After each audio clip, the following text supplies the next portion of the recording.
If you say moor to most people, they might think of Wuthering Heights and Cathy wandering round looking for Heathcliff. Or they might think of Dartmoor with its bizarre pools and strange legends of phantom hands.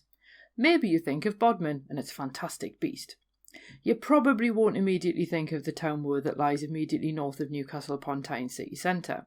It's a vast expanse of greenery, beloved by Geordies and famous for its grazing cows in the summer.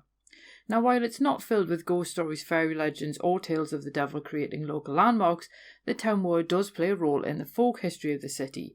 It has hosted regular fairs for centuries, been an execution site for witches, and even been home to a smallpox isolation hospital. The Town Moor marks a site where local history and folklore converge.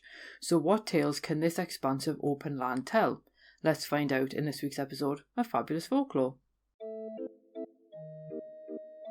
Hello there and welcome to Fabulous Folklore, the podcast for all things folklore, occult and just a bit weird. I'm your host Icy Sedgwick, blogger, fantasy author and your guide into these rather mysterious realms. I've got some rare things to show you, so come on in, take a look around, but be careful not to touch anything. These things sometimes bite. Well, hello there, and welcome back to Fabulous Folklore with me, your host, Icy Sedgwick, and welcome to 2024. It is obviously January in a brand new year, and I hope that you had a good new year, whatever it was that you chose to do. As always, I ended up doing the first footing, and it went relatively well. Chatted a bit of nonsense on Instagram Live as I did so, as that seems to have now become part of my tradition. But anyway, yesterday also marked 12th night, so I hope that you've all taken your Christmas decorations down by now. And I should also say that tonight I'm actually going to do a ghost hunt at the Lytton Phil. And if you remember the Haunted Libraries episode, basically that's where I'm going to be going. So I will report back next week and let you know if I find anything, although I will try and do a little bit of sneaky documentation on Instagram as well. But anyway, on with this week's episode. And in the spirit of the new year, this week's episode is brought to you by the Pimpernel, which meant change according to Mrs. Burke's 1867 Illustrated Language of Flowers Dictionary. Now, this month we are going to be having a look at the folklore and tales and legends and what have you of moors. And this is partly because I did get a listener request about if I knew anything to do with the Town Moor in Newcastle. And obviously I'm biased, I love doing stuff related to where I'm from. But there are actually some really interesting stories associated with it, so I thought, yeah, why not, we'll do some moors. So we'll also probably be having a look at the likes of Bodmin Moor and what have you as well. If you've got any requests for specific moors, obviously please do let me know. But we are going to start off with Newcastle, and we're just going to get started as well, because Newcastle's Town Moor has actually been common land since the 13th century, used for grazing rights by the freemen of Newcastle. Now, these rights are really interesting because they ensure that the moor remains free of development, and they're not just ceremonial rights as we see in other areas. These rights are actually enshrined in law. And that makes the Town Moor a little bit of a bizarre witness to Newcastle's development and growth, and it's kind of a strange part of its past now tied up with its present. So essentially what happened was in 1774 Act of Parliament meant that the land has to remain accessible by the people. The Act was updated in 1988, but it is basically managed by a combination of the freemen and the City Council, and it is still a space intended for recreational use, and it has to essentially work in the interests of the local people, which I think is really interesting that there's like this legal thing to protect this beautiful expanse of green space. And speaking of expanse, I did find different figures for this, but the Newcastle Gateshead website said that it's over 1,000 acres, which actually makes it larger than Hampstead Heath and Hyde Park combined. Other people have just said it's like the size of 2 Hyde Parks and so on, but either way it is massive. But wherever land has been given over for building work, the same amount of land is then given over to the moor, which does kind of explain its weird shape as well. As an example, the 1870 Town Moor Improvement Act actually decreed that the council could develop 2 35-acre parcels of land specifically for recreational purposes. Can you imagine any council doing that now? When you consider our council will pretty much just give any land in the city centre to be used for either student accommodation or offices. Like, the amount of green space actually in the city itself is pitiful compared to other cities that I've been to. So the fact that we have these different green spaces around the city is something to be celebrated. One of these 2 35-acre parcels was at Castle Leazes, which is what we now know as Leazes Park. And then the other one was the Bull Park on the Town Moor, which you would now recognise as the Exhibition Park, which hosted the Royal Jubilee exhibition in 1887. So that's a little bit of a potted history of Newcastle's Town Moor. And I know people will be laughing at the way that I say moor as well, but that's literally just how we pronounce it where I live. So you'll just have to get used to the dialect as far as I'm concerned. But one of the Town Moor's most horrible appearances in history, and indeed the reason I'm actually including it here, and this was what prompted the request, was its use as an execution site during the Newcastle witch trials. Now, Newcastle's witch trials don't get the same level of attention as the likes of St Osyth or Pendle. And don't get me wrong, like, all witch trials are awful, but it is really odd that the Newcastle ones tend to get overlooked quite a lot. But they were still horrible, and they were still a travesty of justice all the same. Essentially what happened in 1649, the city's Puritan ruling council brought a witch finder down from Scotland charged with identifying witches. Now, this was a time in which the city had been held by Scotland for 2 whole years, just 3 years before. Obviously, because this is when the Civil War is going on, England is still embroiled in that. And while the coal trade had made industrialists rich, the average citizen was very poor. So it was, all told, the ideal breeding ground for suspicion and paranoia, especially about witches. Now, the council promised this witchfinder 20 shillings for each witch he identified, and I just wanted to put that into a little bit of context because in comparison, the average daily wage was just 3p, which works out at £1.29 in basically 2017's currency. And to put the 20 shillings into context, that would have been worth about £103.52. So you can see there's a massive discrepancy between how much people were getting paid on a daily basis and how much this guy was getting paid for being a witchfinder.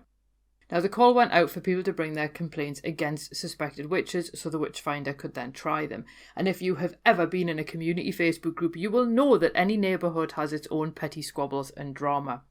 Witch hunts were basically the nastiest version of this you can imagine, and obviously a very lethal version, so plenty of people were no doubt accusing people, not because they actually necessarily thought that someone was a witch, but just because they didn't like them. And in 1649, the people of Newcastle threw accusations far and wide, and some 30 people ended up under arrest. Now, the witchfinder now had to ascertain guilt, and his chosen method apparently involved pricking. And this is where the witch was essentially stripped naked and then looked for any suspicious marks or anything like that. So just simply having moles or birthmarks could really be quite problematic for you. And then they would kind of prick you with a bodkin. Now, any suspected witch who bled was then released. Anyone who didn't bleed was branded a witch because the part where you didn't bleed was believed to be where you would then suckle the devil or whatever. Now, obviously, this particular witchfinder apparently used a trick needle, which meant that it retracted into the handle. So quite a lot of people didn't bleed because obviously nothing broke the skin. And of the original 30 people, 28 were imprisoned. Now, I should point out, not all of the 28 died, and some of them were released, some of them did die in prison, but they weren't executed.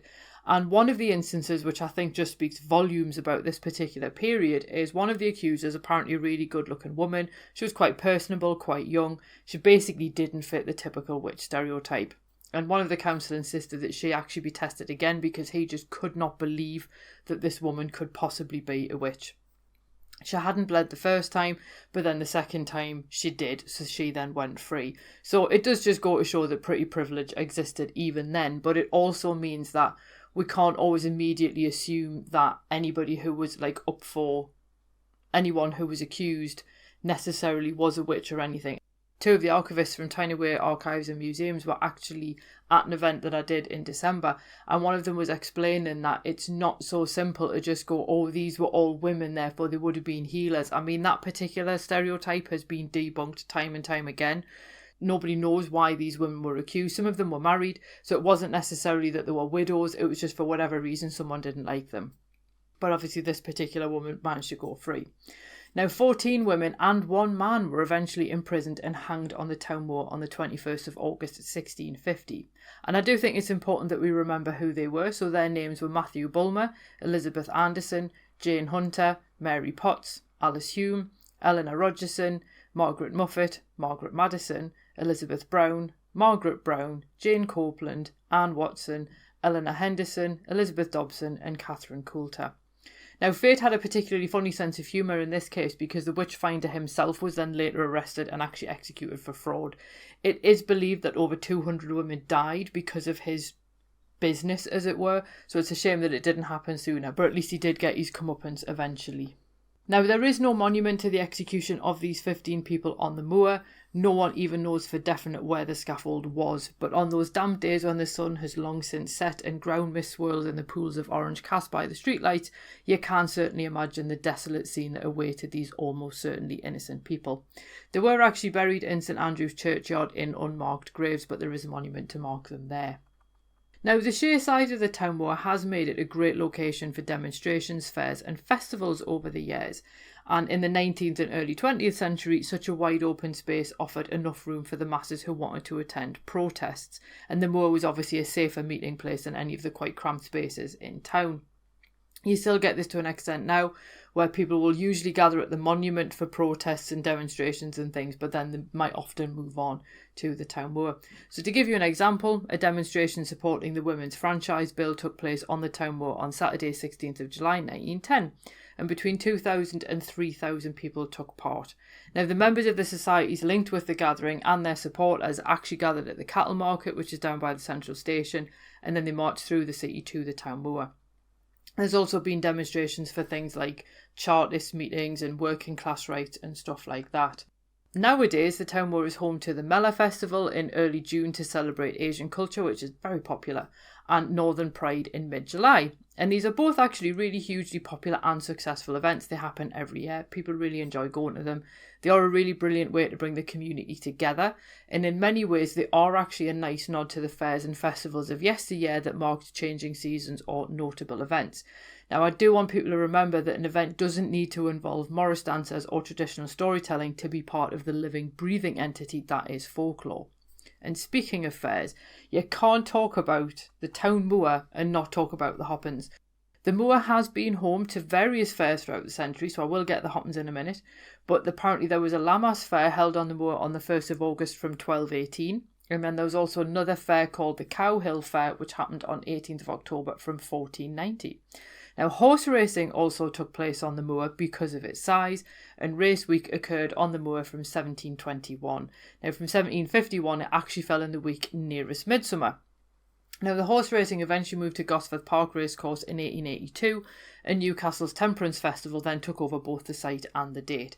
So they were essentially holding a fair for local people that would include fairground rides. They had events like triple jump and tug of war. People were playing cricket and football, so there was quite a lot of sport going on. But because it was a Temperance Festival, there was no alcohol or gambling at the time. Now, this is actually the very first of the now famous Hoppings fairs. Now, over 100,000 people were estimated to have attended the first day of the Temperance Festival on 28th of June in 1882, and according to the newspaper at the time, a caterer from Sunderland sold 60 dozen of pop at the event. Obviously, pop, for those outside of the UK, is essentially just think like fizzy drinks, so he was selling that. And obviously 6 dozen would basically be 720 because I just worked it out. Now, the Temperance Festival did move to different locations over the years. At one point, it was actually held in Jesmond Dean during the First World War, but the fair did officially return to the Town Moor in 2014 after a dispute was settled. Now, the Hoppings has happened every year since, apart from 2020 and 2021 due to COVID restrictions, but according to the Chronicle, more than 400,000 visitors enjoyed the Hoppings when it returned in 2022. Now, it has become a local tradition that it'll often rain that week, so whenever you can sort of see the terrible weather starting to roll in before the last week of June, it's always because the Hoppings are on. Now, I actually haven't been in over 20 years. I tried to work out when the last time I was there, and it was probably when I was about 14. I hate crowds though, so it's not really the ideal location for me. But the arrival of the Hoppings is one of those really big moments in the city's unofficial and often unseen folk calendar, and that was why I wanted to include it. Now, one final part of the Town Moor's history that is only partially passed into legend is that of an explosion on the moor before Christmas in 1867. And on Monday 16th of December, someone discovered 9 canisters of nitroglycerin in the stables at the White Horse Public House in the Clough Market. The agent tried to return it to its owner, but it wasn't allowed on the railway. And then the owner of a nearby powder magazine refused to store it, so the authorities had no choice but to destroy it.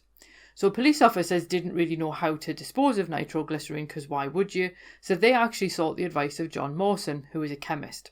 And he at first considered emptying the canisters into the river, or at least throwing the canisters into the river. For whatever reason, he changed his mind on that one and decided that they should actually just empty the canisters into the gullies on the Town Moor. So Mawson, a surveyor named Thos Bryson, and the police officers all headed off to the moor with the canisters. And apparently they managed to empty the canisters and all seemed well. Unfortunately, some of the liquid had actually crystallised in the canisters, and Mawson decided to take a sample of such for analysis. The attempt to break off part of the crystals was what caused the explosion, which was apparently so large people actually heard it several miles away. The explosion also killed both Mawson and Bryson. Now, I actually discovered this story by accident while researching White Horse Yard, a forgotten thoroughfare leading from the cloth market which is undergoing restoration. That's kind of the closest we've got to like medieval buildings really in the city. But with such stories apparently disappearing into the background radiation of the ongoing history of the Town Moor, I do have to wonder what other tales it's hiding. And I think in many ways this is the key to understanding the Town Moor as a site of folklore. So it doesn't have the same cryptids as Bodmin, at least as far as I know. It doesn't have the same legends as Dartmoor, which obviously there's already an episode about. But it does play a regular seasonal role in the life of the city. And as a relatively unchanged parcel of land, I mean, obviously it has seen some changes over the years, but generally speaking, its use and basic footprint has kind of remained the same. And as a result, it's borne witness to some of our darker times. But it's also hosted celebrations and sports and continues to do so. For example, one of the hills on the Town Moor is really popular for sledging on the rare occasions that we get snow. And it just becomes like this thing that everyone wants to go and use their sledge on this particular hill. So where other cities might host their festivals in parks, and indeed we do sometimes have them in both the Exhibition Park and Leazes Park, we also have the rolling expanse of the Town Moor as well. So if we take folklore as including the customs and traditions of ordinary people, then these celebrations surely qualify as such customs, especially when they regularly happen. But obviously the stories of the moor also involve execution and violence, which gives us much more of a cross-section of the human experience. And that's basically what folklore does. It preserves these lost or forgotten histories, ready for us to go exploring again. So I hope you enjoyed that episode about Newcastle's Town Moor. I'm quite fond of it just because it's really nice to have such a massive, expansive, open space right next to the city. It's sometimes referred to as like the lungs of the city, and because we've got so little green space actually in the city, so it is so lovely to have Leazes Park, Exhibition Park, and then the Town Moor so close by, especially because they have borne witness to all of these different things as part of the city's history.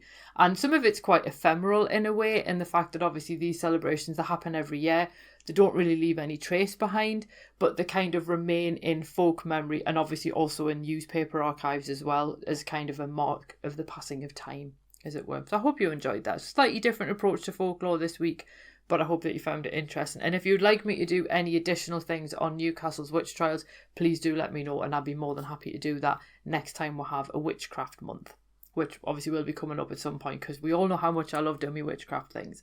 But anyway, I haven't decided which moor we're going to do next week. I'm thinking possibly Bodmin, but we'll see. I haven't decided 100% yet. There's obviously plenty of moors around the country for us to have a look at, so it's all going to be good.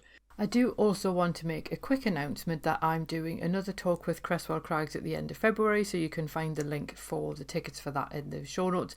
But also I'm going to be running a competition to mark the fact that the podcast turns 5 this month. So you can find further details about how to enter and indeed what is actually available if you click on the competition link as well below. So I hope that as many of you enter as possible, because it would just be really cool to see your answers to the question that I'm going to pose. But anyway, so I hope you enjoyed that, and I look forward to seeing you next week, and hopefully for many more episodes besides, and let's make sure that 2024 is actually not a completely rubbish year. Cheerio. Well, thanks for listening, and I hope you enjoyed that episode. If you did, feel free to leave a review wherever you listen to podcasts, because that helps other people find the show too. It also takes between 4 and 6 hours to research, write, record and edit these episodes, so if you want to help support my time in doing that, then you can buy me a coffee, or you can join the Fabulous Folklore family on Patreon and enjoy extra benefits, including exclusive episodes and articles and even illustrated talks. All the links you need are below, and thanks in advance.